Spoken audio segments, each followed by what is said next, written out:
more suitable for children.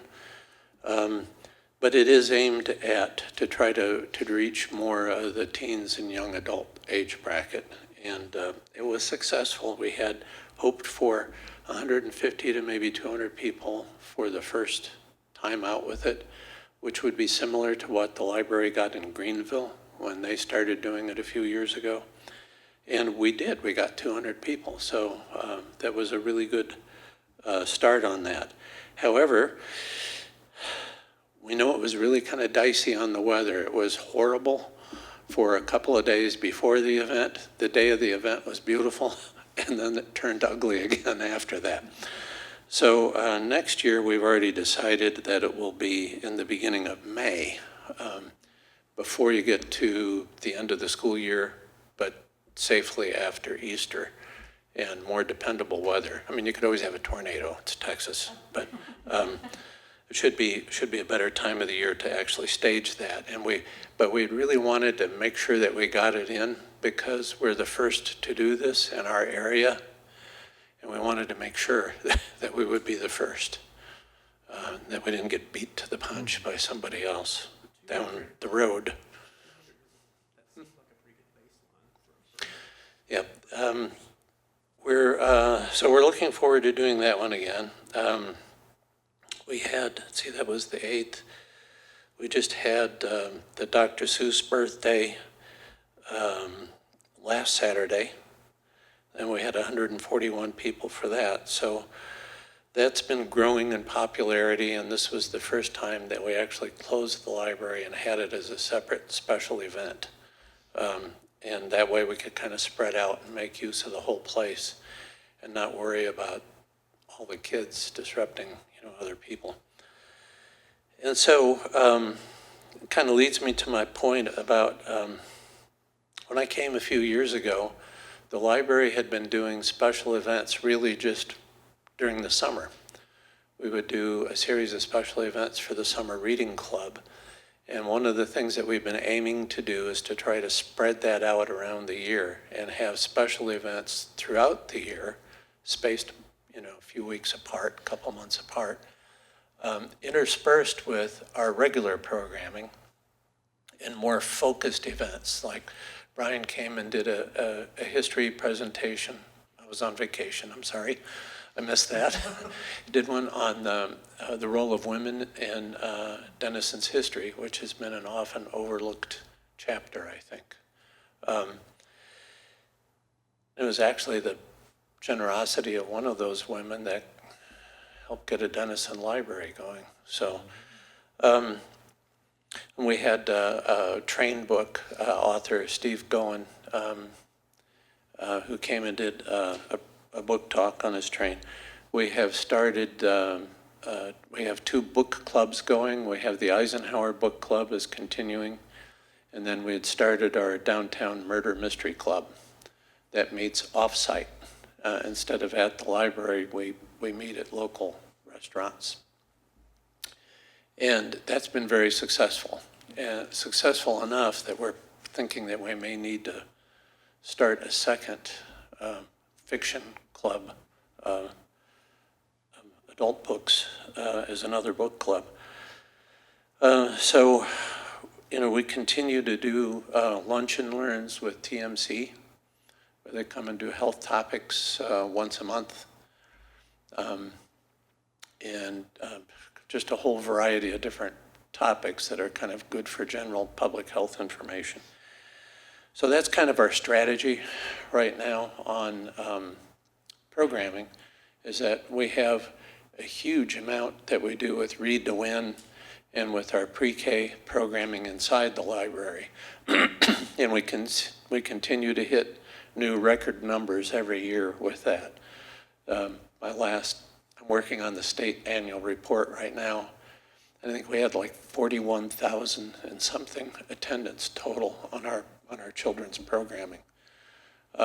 Specifically children's programming that doesn't include what we're getting on some of these other events.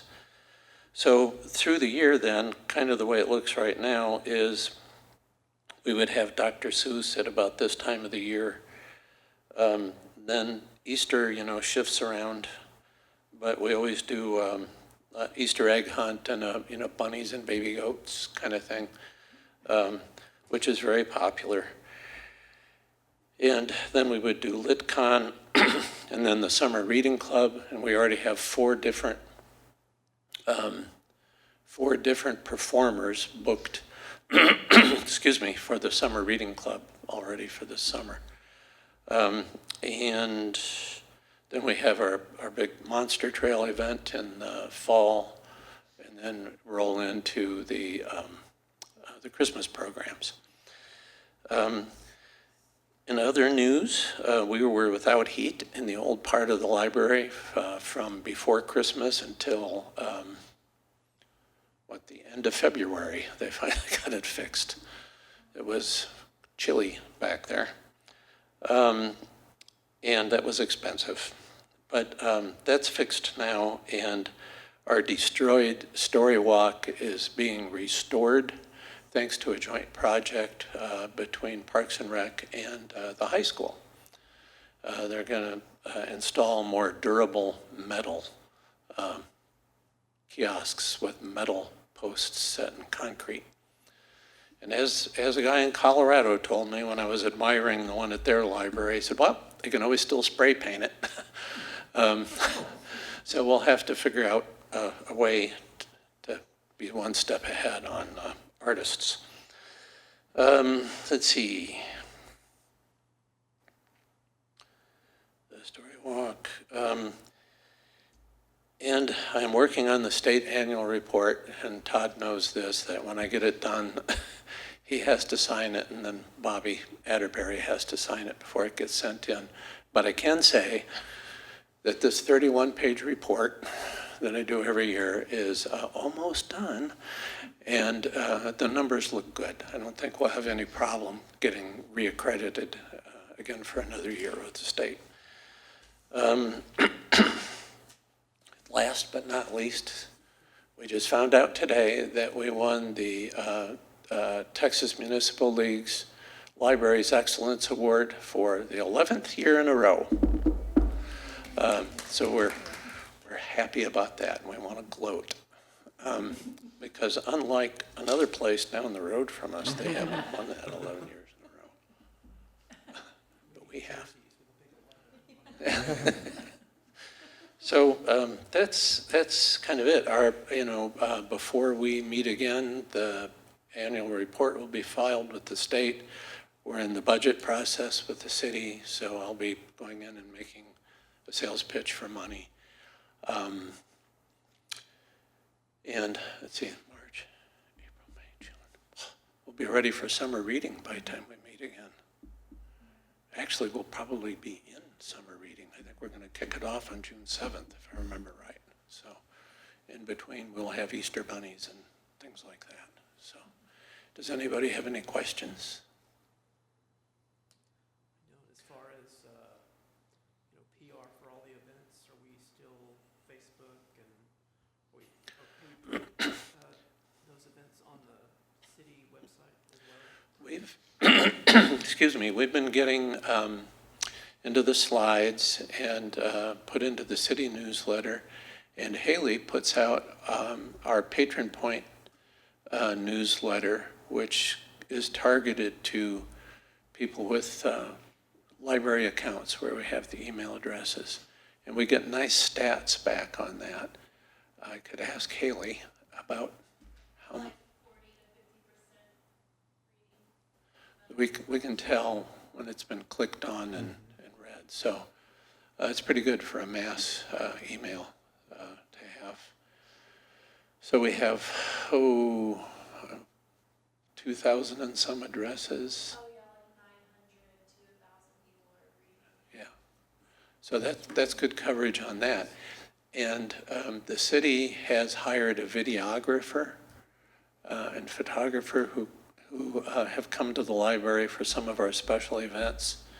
And they just did one on LitCon where they shoot a lot and then they put together, like little, I don't know what it was, like a 60-second composite video. It's the same people that do all the downtown videos and like all the Parks and Rec events. Too. Yeah. Yeah. And y'all are on Instagram. It pops up. It pops up on Instagram. Does it? Y'all pop up. Okay, Yeah. good. The library advertises on Instagram. The endowment fund, I mean, it's still just sitting there, earning away. Remember last time we talked about the lady who had passed away, Barbara Maxwell? We're adding her name to the endowment fund plaque out in the lobby. And there'll be Alvin had said there'll be another smaller check of around $50,000 that should be coming in when the rest of the estate is settled.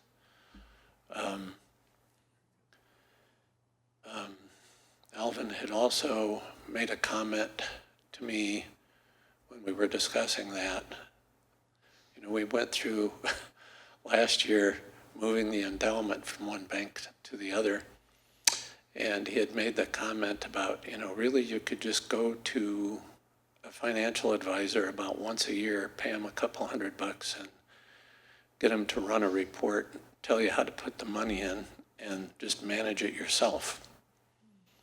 I do not feel qualified to manage a fund, and I don't know how we would do any of the mechanics of getting the yield out and depositing it in the bank. But his point was he would save a lot of money on overhead for the fees by doing that. So I don't know if that would be a topic that the board would want to pursue in the future or not.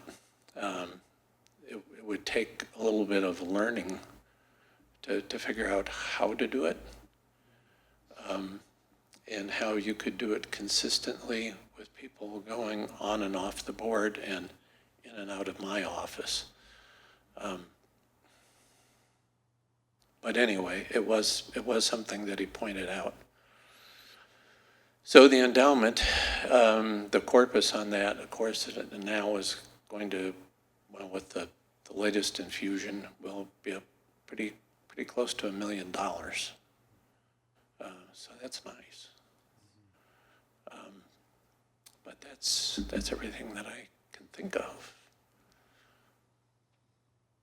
Any other questions or comments?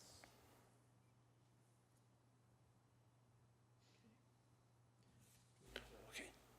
Motion to approve the library report. We have a second? I'll second that. Anyone opposed? All right, and with that, unless anyone else has any further comments, we will adjourn at 6:17 p.m.